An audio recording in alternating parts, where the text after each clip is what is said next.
Buenas noches a todos ustedes. La historia de hoy es sobre Leyenda del Polybius, el mismo es tan aterrador que provocó terror a la población. Disfruten y pónganse cómodos, que ya empezamos. Recordando tus peores miedos. A principios de la década de los 2000 nació la leyenda urbana más famosa de los videojuegos, Polybius, una supuesta Arcadia que fue colocada en los locales de maquinitas en Estados Unidos en los años 80 como parte de un experimento del mismo Estados Unidos y que, de acuerdo a quienes aseguraron haber jugado con ella, tenían terribles efectos secundarios que podían conducir a la autoprivación de la vida. Pero, ¿realmente existió Polybius? Como en todas las creepypastas, en esta historia hay elementos que no se han podido comprobar, pero también hay algunos trozos de verdad.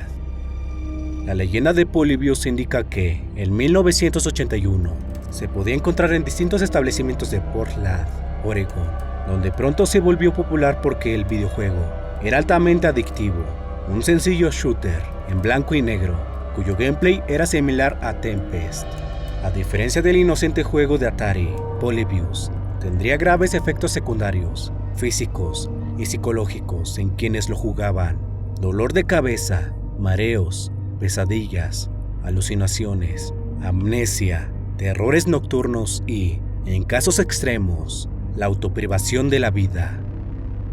Se habla de Polybius como parte de un experimento psicológico del gobierno de Estados Unidos. De vez en cuando, misteriosos hombres vestidos de negro acudían a los locales para extraer información de las Arcadias, y se especuló que el videojuego fue hecho para analizar los efectos que éste tenía en quienes lo jugaban. También se dice que Polybius fue creada con propósitos de control mental. El gameplay incluía mensajes subliminales que aparecían en flechazos a mitad del juego, como «Ríndete», «Sigue durmiendo» o «Confórmate», además de sonidos de personas que lloraban o rostros deformados que podían observarse de reojo durante las partidas. Los desarrolladores del juego, si existieron alguna vez, son desconocidos. Sin embargo, en la pantalla principal podía encontrarse una referencia a Shines Luchen, la supuesta compañía fabricante, cuya traducción del alemán es algo parecido a pérdida de los sentidos. Apenas un mes después del lanzamiento de Polybius, la Arcadia había sido retirada de todos los locales de maquinitas. De acuerdo con la creepypasta oficial, una Arcadia reapareció en 1988, pero desapareció poco después. Nadie ha podido recuperar el ROM del juego original y, por la misma razón, la existencia del juego no se ha podido comprobar. Aún así, ha existido varios intentos de recrear el gameplay original de Polybius, como uno que, genuino o no, incluye destellos de luz y movimientos que, sí, pueden llegar a provocar mareos y dolores de cabeza. Sin embargo, hay que señalar que una de las primeras menciones rastreables de Polybius no ocurrió sino hasta el año 2000. En este post, en el que se solicita información del videojuego, el juego se veía raro, medio abstracto, de acción, con algunos elementos de puzzle. Dice la publicación: los chicos que lo usaron dejaron de jugar videojuegos completamente. Uno de ellos se volvió un activista en contra de los videojuegos. Contactamos a alguien que lo conoció y dice que las maquinitas desaparecieron después de un mes y nadie ha vuelto a escuchar de ellas. Es aquí donde la historia se torna más oscura y terrible.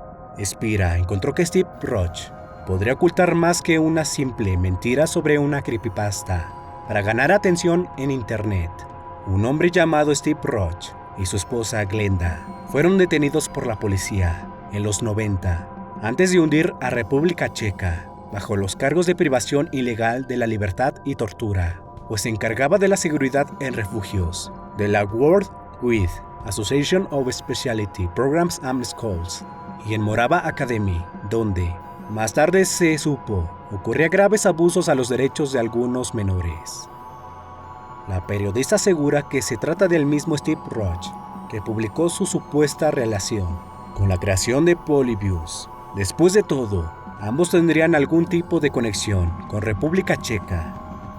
La misma Despira creció en Portland y solía frecuentar las mismas Arcadias que se mencionan frecuentemente en la historia de Polybius. Su historia inicia en las maquinitas de Malibu Grand Prix, en donde habría ocurrido los hechos relacionados con la misteriosa Arcadia en 1981. Si bien no se ha podido probar la existencia de Polybius, Despira señala elementos que sí pudo verificar durante su investigación. La periodista menciona dos hechos relevantes en las maquinitas de Malibu Grand Prix que, muy probablemente, contribuyeron a dar forma a la leyenda de Polybius. En el primer incidente, ocurrido el 27 de noviembre de 1981, Brian Mauro, de 12 años, se propuso a romper un récord de asteroids impuesto por Dennis Hernández, un adolescente de 16 años que pasó 52 horas consecutivas en el juego. Mauro creía que podía superarlo con el apoyo de su papá, quien se mantuvo todo el tiempo junto a él. Sin embargo, después de pasar 28 horas seguidas sin nada en el estómago, más que Coca-Cola y jugo de naranja, Mauro tuvo molestias gastrointestinales que lo dejaron fuera de la jugada.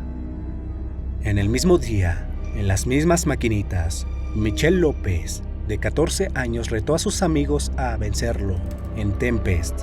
Sin embargo, después de unas horas, López tuvo su primer ataque de migraña. Empecé a sentir algo extraño en la nuca. Después la vista se me nubló. Veía luces parpadeantes. Me mareé. Caminé a la salida y vomité en el estacionamiento. Uno de mis amigos caminó conmigo a casa, pero no alcanzamos a llegar. Me dolía mucho la cabeza. Llegué al punto de no poder hablar. Ya no podía caminar. Me tiré en el jardín de alguien, a 4 cuadras de mi casa, retorciéndome y gritando de dolor. Se sentía como si mi cabeza se fuera a abrir. Alguien llamó a la policía. Ese fue el primer ataque de migraña que tuve. Lo he tenido toda mi vida desde entonces. Pero esa ocasión fue terrible porque no sabía lo que me pasaba. Los dos incidentes ocurrieron poco antes de las redadas de federales en maquinitas de la zona, donde al menos una persona fue detenida por alterar las Arcadias para usarlas en apuestas.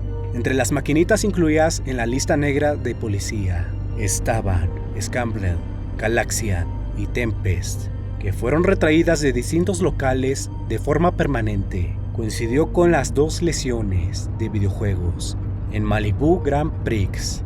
Después la subsecuente desaparición de Tempest, junto con los chicos que escuchaban a sus papás hablar de cómo las Arcadias eran inspeccionadas por los federales. Escribe Despira, debió haber afectado a los niños de alguna manera. Cada uno de los hechos puede ser uno de los ingredientes para fabricar la historia de Polybius. Niños que sufrieron terribles efectos secundarios, redadas de la policía, la repentina desaparición de ciertos videojuegos en Portland e intentos del gobierno por restringirlos.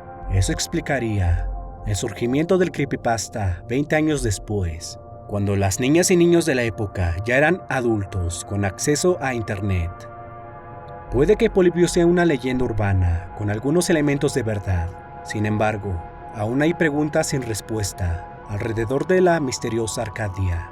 Si Polybius es una especie de efecto Mandela entre niñas y niños de Portland, ¿quién está detrás de su identidad gráfica con la tipografía robótica y los gabinetes completamente negros? ¿De dónde salieron las ideas para la recreación del supuesto gameplay de Polybius? Y sobre todo, ¿a quién se le ocurrió llamarla así? Aunque nadie ha podido comprobar la existencia de la Arcadia original de Polybius, ni tampoco destacarla, la historia se mantiene vigente por las mismas razones. Es una muestra del poder de los rumores y cómo pueden ir de una publicación anónima en un simple foro a los rincones más inesperados de la cultura pop.